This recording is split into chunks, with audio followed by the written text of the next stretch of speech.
আমরা দেখছি আসলে মন্ত্রী মহোদয় রাস্তা থেকে নেমে একদম আমরা দেখছি যে আসলে মাঠে নেমে গেছেন। তো আসলে মাঠে নেমে ডাইরেক্ট যারা ভুক্তভোগী আছে তাদের সাথে কথা বলবেন।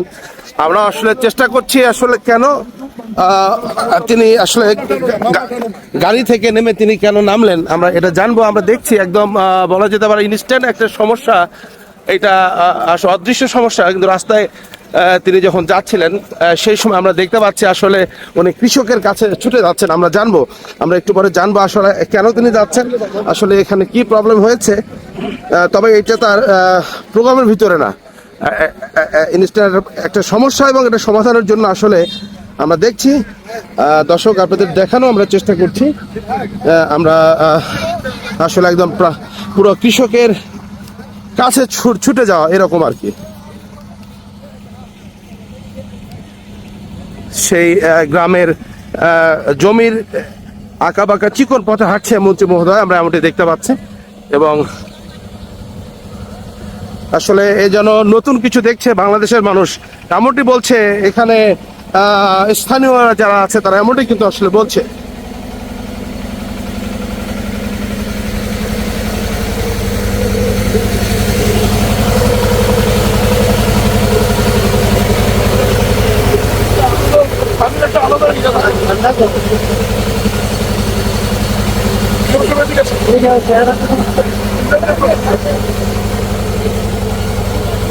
একদম সেচ পাম্পের কাছে আমরা দেখছি চলে আসছেন মন্ত্রী মহোদয়। আমরা দেখতে পাচ্ছেন একটা আসলে নতুন একটা বাংলাদেশ দেখছে শিবগঞ্জের মানুষ সহ পুরো দেশের মানুষ। মাননীয় মন্ত্রী মহোদয় জমির মাঠে কেন, এখানে কেন? ছোট একটা আইনগত জটিলতার কারণে এখানে বিদ্যুৎ সংযুক্তি বন্ধ করে দেওয়া হয়েছিল। কৃষকের যাতে উৎপাদন বন্ধ না হয় এই কারণে আমি ইউনো মহোদয় সহ ছোট্ট আইনগত জটিলতাটি নিষ্পত্তি করে যাতে দ্রুত বিদ্যুৎ সংযোগ পাই এ ব্যাপারে আমরা পদক্ষেপ নেওয়ার জন্য সংসদের আমরা নির্দেশ দিয়েছি।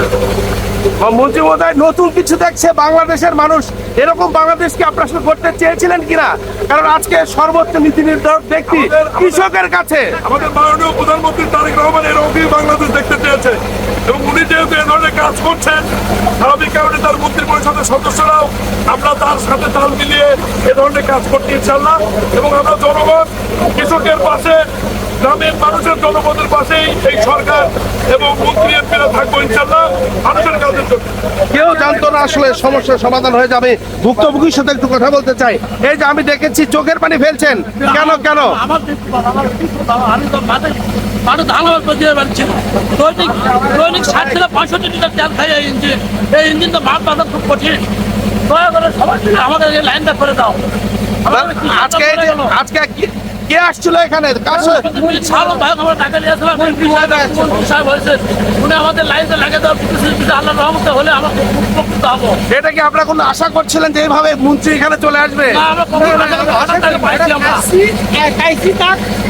আমরা তার সাথে দেখা করলাম, তাকে আটকালাম, আজকে আমাদের সমস্যার কথা তাকে জানালাম এবং আমার একটা প্রতিশ্রুতি দিলেন যে আজকে দিনের মধ্যে আপনি এখানে ব্যবস্থা করেন। এই যে কৃষকের পাশে যে সাথে সাথে দাঁড়ালেন, এটাতে দেশের কেমন উন্নতি হবে? কৃষকের কেমন, কৃষক কি চায়? এরকম মন্ত্রী চায়, এরকম মন্ত্রী জনগণ চায় যাতে কৃষকের পাশে সাধারণ মানুষের সাথে সবসময় থাকে। সমস্যা আমাদের সমস্যা যেন তুমি সবসময় তুলে ধরো, সবসময় আমাকে সমাধান করেন, এটাই আমরা চাই। আপনি কি বললেন? মাঠে মানুষ কাঁদা কাঁদা অবস্থা হয়ে গেছে।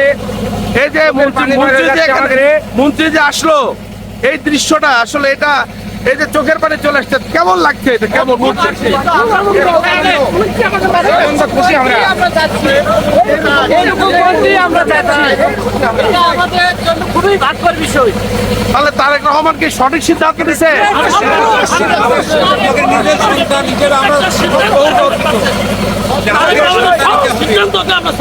তারেক রহমান আছে বিদায় এই বাংলাদেশ টিকে আছে। ফসল উৎপাদন সব কিছু কৃষকের দিকে তাকাচ্ছে তারেক রহমান। এটা কি